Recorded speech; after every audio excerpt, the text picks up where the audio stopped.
Those accounts were 10 accounts in 3 banks, accounts legitimately opened by him, and there were funds that he kept saving, where he was keeping his savings in the US. That's a lie, because his salary was $2,400, and at one point he deposited $661,000. At another time, he deposited $1.2 million. That's $1.8 million. How do you save $1.8 million when your salary on a monthly basis is $2,400, which is actually just $38,000 plus per year? And he stated it himself that he didn't have any other source of income. So where is the savings? As I speak with you, if you want to know whether there is a criminal charge against somebody, you must have a complainant. So you will see the state versus so and so person. You must see that. And then you must have a charge number. You must have a charge number if there's a charge against anybody. There is no charge number in those documents.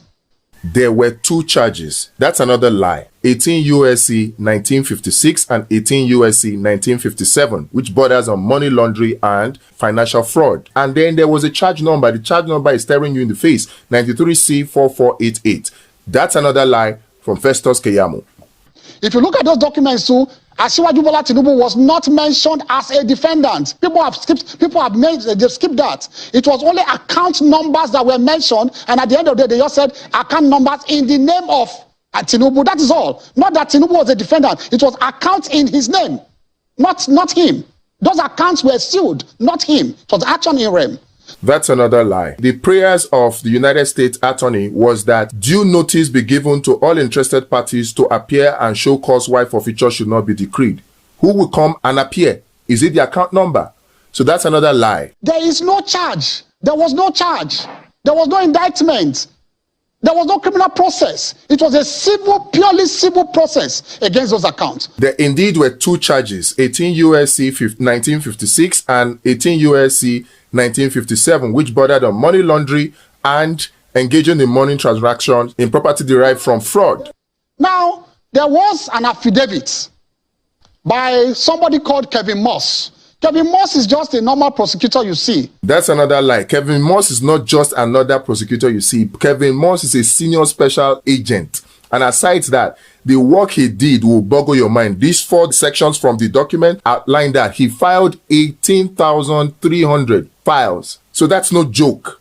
What they did in the case of Asiwaju Bola Ahmed Tinubu was therefore to file what they call an interim process for forfeiture. It was not a final process. That's another lie. There were 5 documents, and the last of them is the final forfeiture, the final decree. You can see it there. So there was a final decree starting from the verified proof of forfeiture to the warrant of seizure, down to the settlement, down to the final forfeiture. So that's another lie. The Kevin Moss, all those depositions you see there about narcotics and all that, it was not a judgment of the court.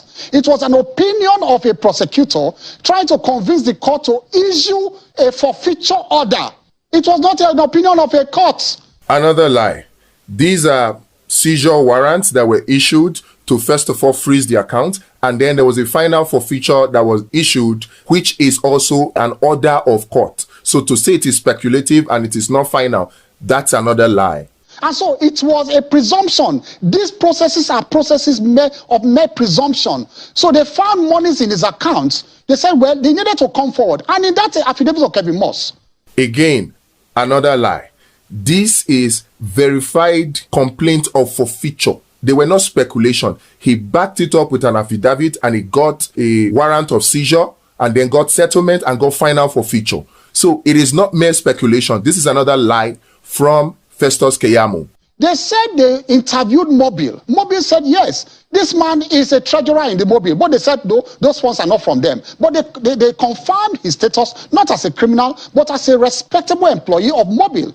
It is in the affidavit of Kevin Moss. This is a potential lie, because the Mobile is talking about is Mobile Oil Nigeria Limited, which is not ExxonMobil, because many people seem to think that it is ExxonMobil. It is not ExxonMobil. In fact, the company has changed its name now from Mobile Oil Nigeria Limited to 11 PLC. Look at paragraph 38 of the affidavit by Kevin Moss. I want everybody to look at paragraph 38. After the rigmarole of trying to find out whether the account, the money, where the monies came from, whether they were, linked to drug and all of that, it was all speculative. They came to the conclusion that the proceeds he got from the tax, the deposit he made there what they call, what these bankers normally call investments. He kept the money there and he was getting profit on the interest. They said he had not paid tax on those interests. That is all. So it was not like a deliberate act. That's another lie from Festus Keyamo. The whole charges that were brought against Bola Ahmed Tinubu were USC Code 1956 and 1957, and they bonded on money laundering. To say that it was tax is a deliberate lie. A very, very big lie. In fact, the forfeiture order did not include that it was for tax. This is the forfeiture order. The final order. It stated that it is for narcotics trafficking and money laundering. Those were the two charges. So this is another lie from Festus Keyamo. Yes. Would you liken the settlement that Bola Tinubu had with the court in the United States at the time over these monies as a sort of a plea bargain? No. A plea bargain, you cannot build something on nothing and expect it to stand. A plea bargain must arise out of a criminal charge. Like I said, there's no charge, nothing anywhere, nothing like a charge anywhere. That's another lie from Festus Keyamo for Bola Ahmed Tinubu. There were two charges, USC Code 1956 and 1957, which bordered on money laundering and using proceeds illegally gotten. Going from that, you see now that there was a plea bargain. This is stipulation of compromise settlement, which is plea bargain.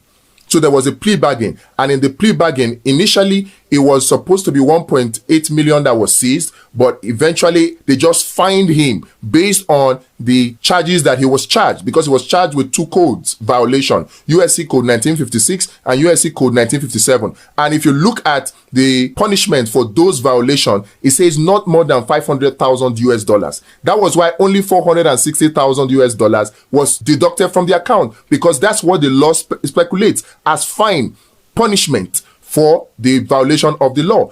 The other option would have been imprisonment, which I'm sure that Tinubu would not have wanted. So there was a charge, there was a plea bargain, and there was a fine, which is actually the forfeiture of the $460,000 based on the law.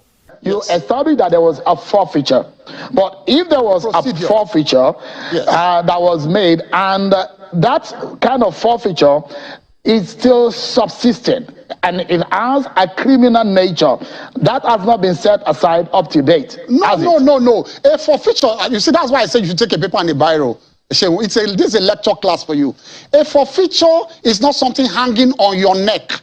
It's a permanent settlement, and everybody, you will shake your hands and go your way. The forfeiture in this case, which proves that this is another lie from Festus Keyamo for Bola Ahmed Tinubu, the forfeiture in this case is based on code violations for 1956 and 1957. The punishment for it is either fine of not more than $500,000 or imprisonment. And so Bola Ahmed Tinubu was given a fine, which is the forfeiture settlement that he got, and it was $460,000. There was a forfeiture, which is actually a fine based on the two charges that were brought against him. I refer you again, paragraph 6, page 2 of the settlement signed. In that paragraph 6, they were even begging Asiwaju.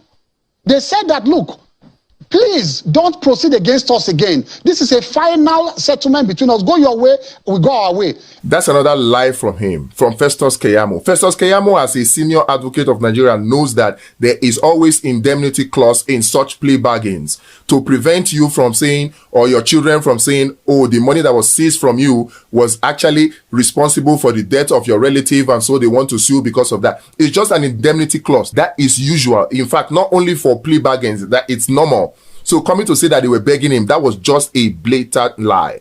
Out of the 10 accounts,